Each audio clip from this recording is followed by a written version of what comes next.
The test is in 4 parts: Part 1, Part 2, Part 3, and Part 4. Now look at Part 1.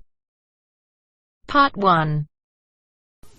When Mark and Jane arrived in Edinburgh, they discovered that Mark had left his camera on the train. At the Lost and Found office, he has to fill in a lost property form. First, you have some time to look at questions 1 to 4.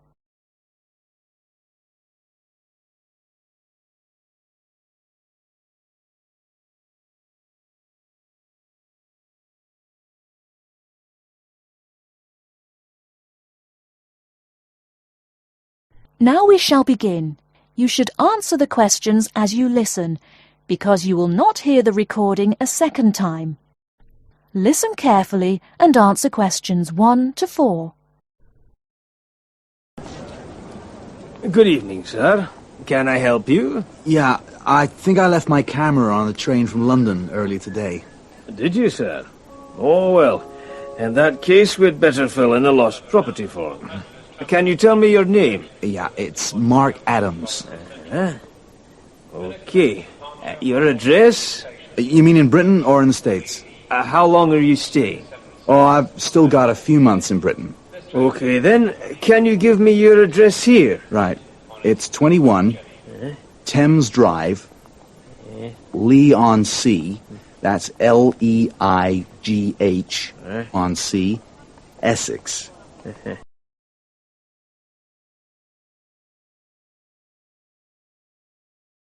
Before you hear the rest of the conversation, you have some time to look at questions 5 to 10.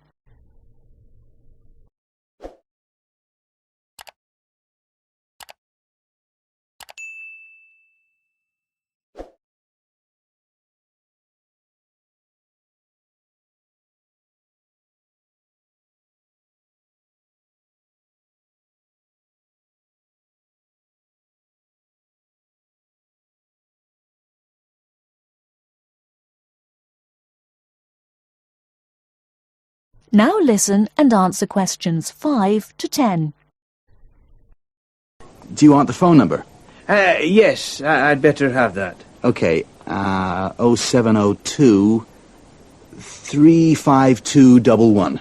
Thanks. And you say it was a camera. What make and model? It's a Ricoh. Ricoh. How do you spell that? Ricoh. Okay, got that. Now, you say it was the London train. What time did it arrive in Edinburgh? At 4:55 this afternoon. Exactly on time. Well then, if we find it, sir, shall we phone you? No, I think I'll drop in the day after tomorrow to check up. Right you are, sir. We'll do our best.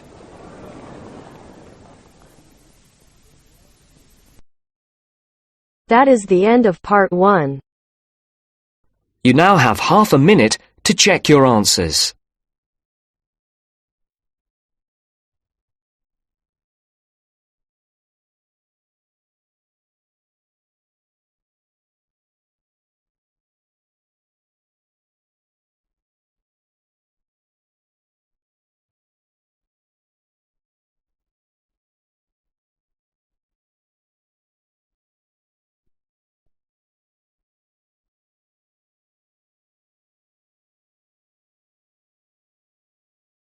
Now turns to Part 2. Part 2. She's going to talk to us today about the pleasures of running her own business. First, look at questions 11 to 14.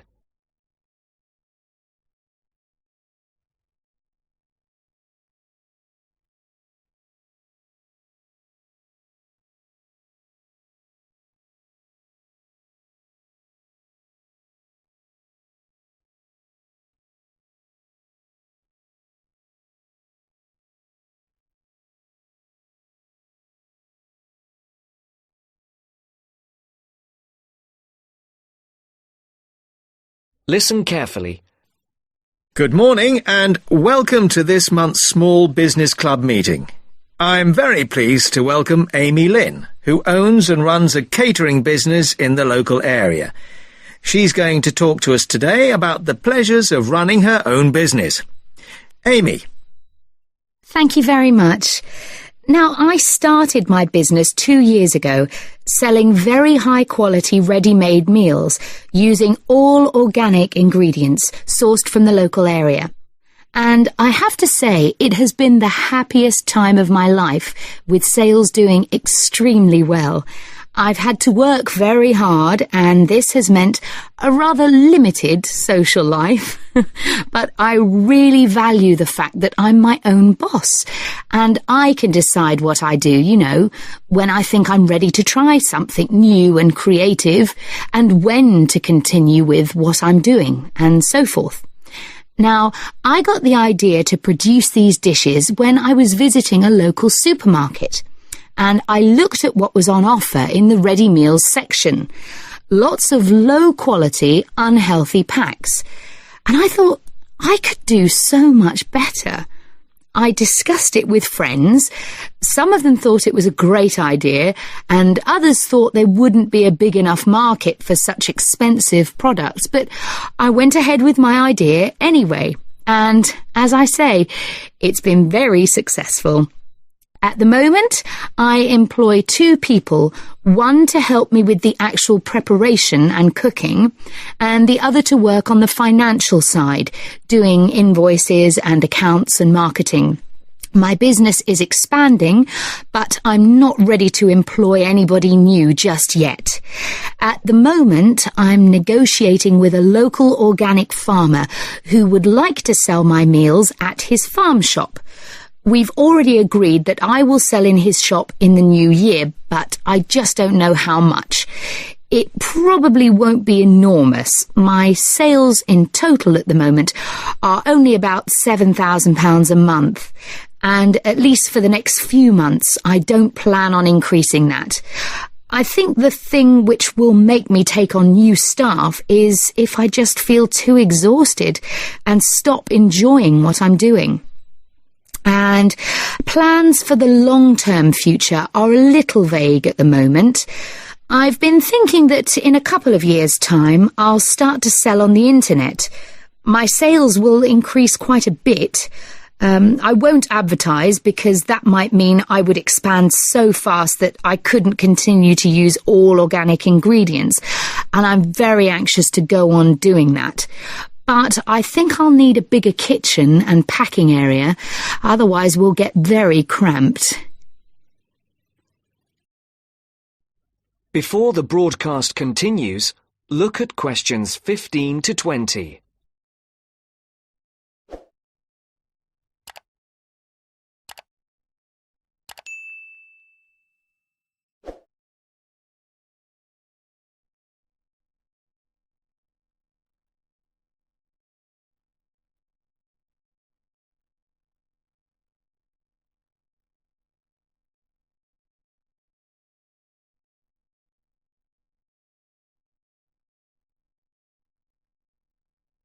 You will now listen to the second part of the talk.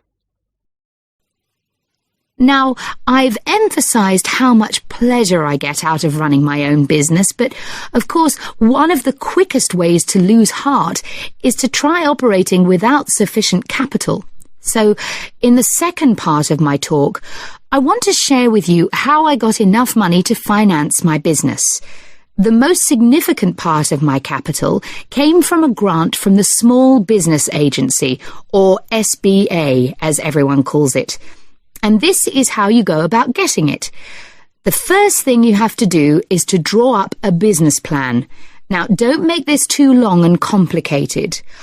I would say it should just be up to 2 pages in length. I've seen some people's efforts go up to 10 pages. Well, frankly, I don't think anyone will read it if it's that long. The next thing is it's worthwhile getting it checked. Now, don't rely on an accountant for this. Your best bet is to go to your bank and get them to look through it. Only if they're happy should you go ahead with your application. If all is well, then you should finalise your submission. Then your next step is to send it to the SBA. Now, they advise you not to do this by email, but by post. However, they say this situation might change in the near future. So, when the SBA receive your grant application, they'll judge whether your business idea is interesting, that is, likely to benefit from their grant. If they think it's good, they'll invite you to interview. And then the successful candidates can get a maximum of £20,000.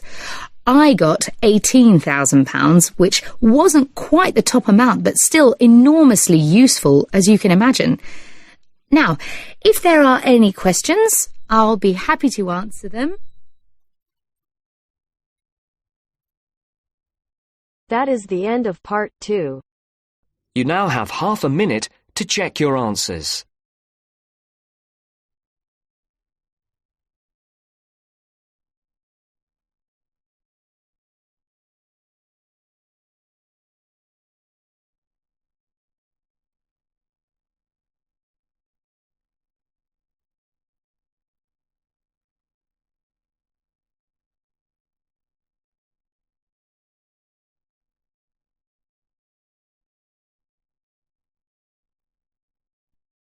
Now turns to part 3.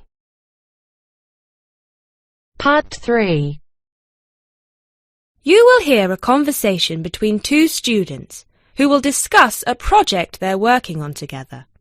You have 30 seconds to look at questions 21 to 27.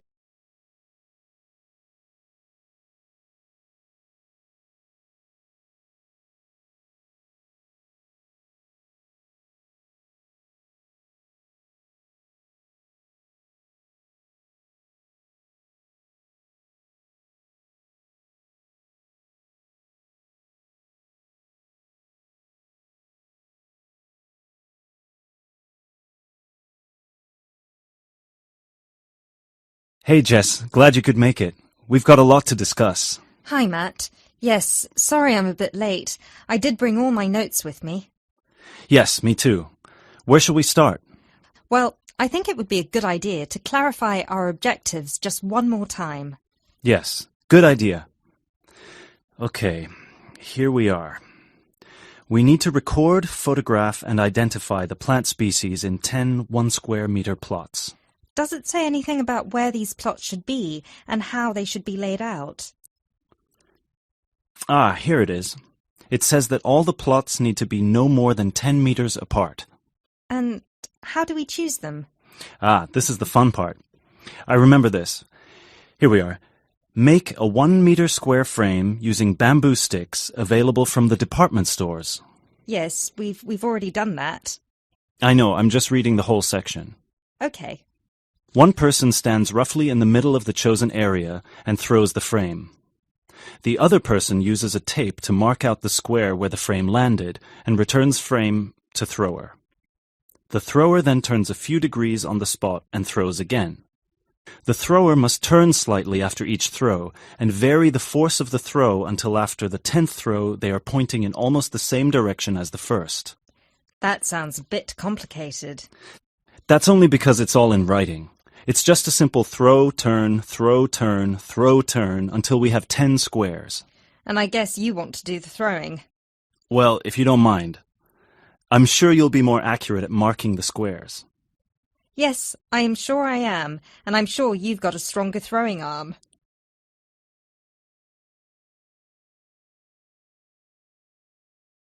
You now have 30 seconds to look at questions 28 to 30.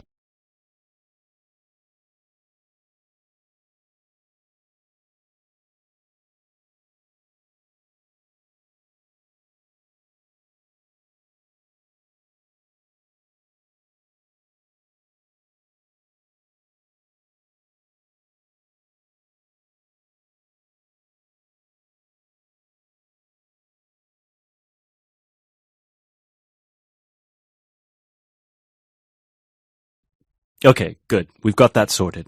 Now we need to decide where to go. Yes, I've been thinking about that and I've brought the map. Ah, well done. I forgot mine. Now, I've identified 3 possible locations, but they've all got some disadvantages. Okay, fire away. Well, the area around this lowland marsh could be interesting. There'll be a lot of interesting water plants here. Looks good, but what's the problem? Mainly that it's already a designated nature reserve, and I think there's already been a lot of research done here. Ah, I see. Well, I'd rather do something that's new and can be useful. I agree. That's why I identified this area further west. See, here, behind the beach. Oh yes, I see. That area there, where it's flat, but quite high. Exactly. If you look a bit further inland, you'll see that there are hills which will protect that area from strong north winds. I see. Excellent. But what's the problem? Just that it may not be very interesting. We know that the geology there is not conducive to a wide variety of plants. I agree. So what's your last idea? Well, I think this one is a bit of a winner, although I did want to show you the other two. Look up here, on the north coast. Where? See this bay? Well, I know that there's been quite a lot of studies done here, but a bit further to the east, behind this headland. No one has ever looked at that. Well, I certainly couldn't see any studies. That is interesting. And the plant life could be a bit different because of the shelter from the wind the headland provides. Exactly. Brilliant, Jessica. That's a great idea. We'll go there. Thanks. Now all we have to decide is when is a good time. That is the end of part 3. You now have half a minute to check your answers.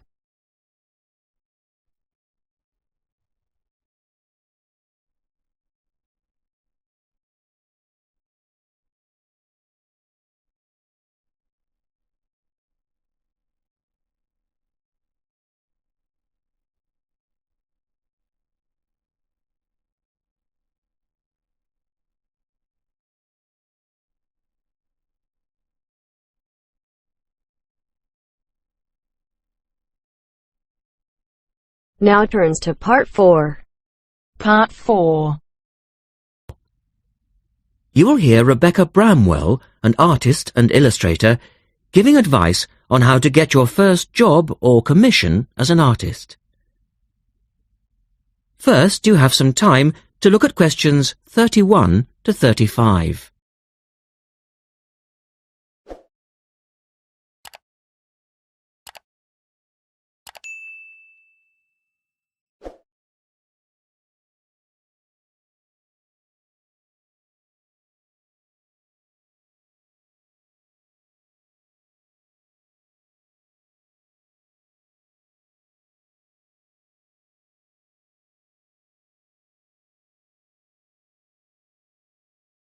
Now listen carefully and answer questions 31 to 35.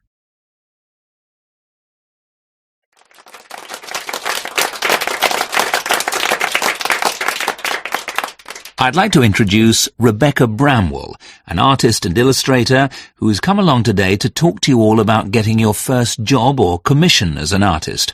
Over to you, Rebecca. Thank you for inviting me.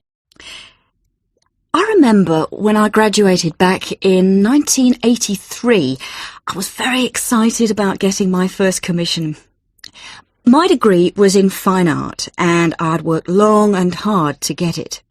I was an enthusiastic student, and I never found it difficult to find the incentive to paint. I think as a student you're pushed along by fellow students and tutors, and the driving force is there. However, when you leave college, you find yourself saying things like, I'll have one more cup of coffee and then I'll sit down to work. I hate to admit it, but I say it myself. Suddenly, it isn't finding the inspiration or getting the right paper that's a problem. It's you. In my view, there are a number of reasons why this happens. It's a real challenge making a decent living as a new artist. You have to find a market for your work. Often you work freelance and need to take samples or portfolios of your work from place to place. These experiences are common to a lot of professional people. But artists also have to bare their souls to the world, in a way. More than anything, they want praise. If people don't like what they create, then it can be a very emotional and upsetting experience hearing them say this. I began to realise that these problems were preventing me from having a career in art, and so I decided to experiment. I was a painter, but I started to dabble in illustration, drawing pictures for books, cards, and this offered me the opportunity to become more emotionally detached from my work. I was no longer producing images from the heart, but developing images for a specified subject, taking a more practical approach. I began to develop a collection of my illustrations, which I put into a portfolio and started to carry around with me to show prospective clients and employers. But it was still tricky because publishers, for example, want to know that your drawings will reproduce well in a book. But without having had any work published, it's hard to prove this. Having a wonderful portfolio or a collection of original artwork is, of course, a first step. But what most potential clients would like to see is printed artwork, and without this evidence, they tend to hold back still when it comes to offering a contract. Look at questions 36 to 40.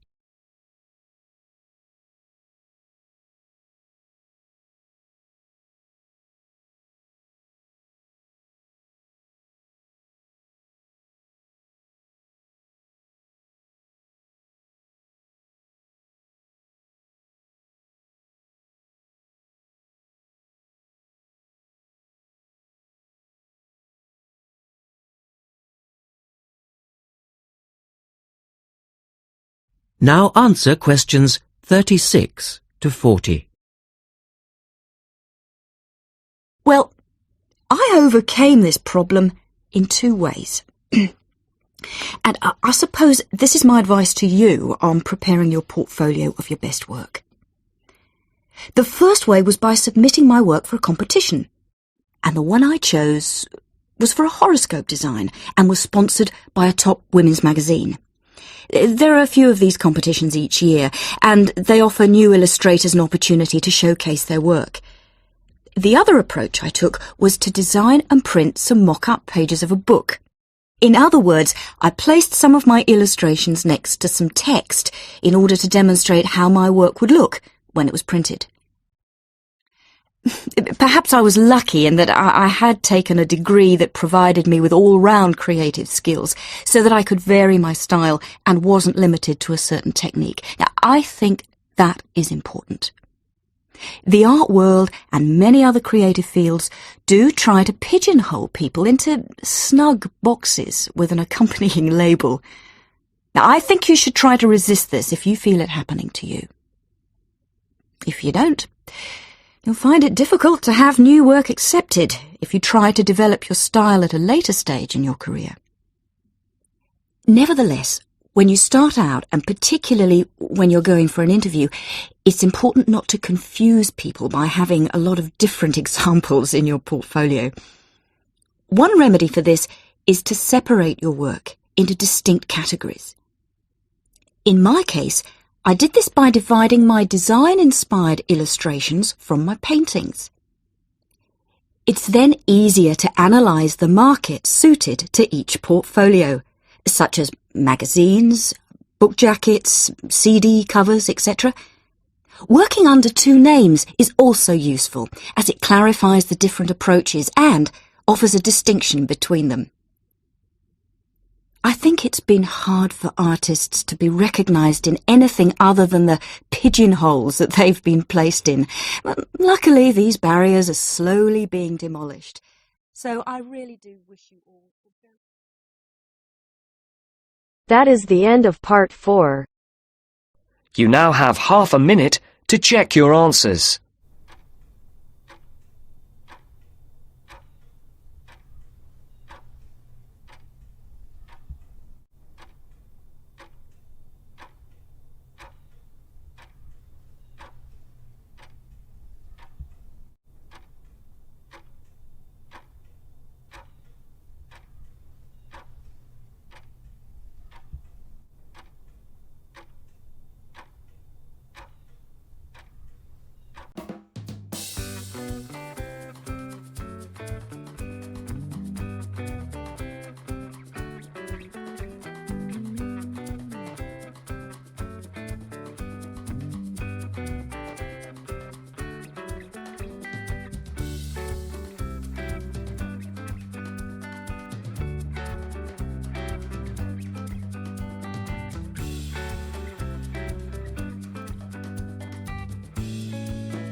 Bye.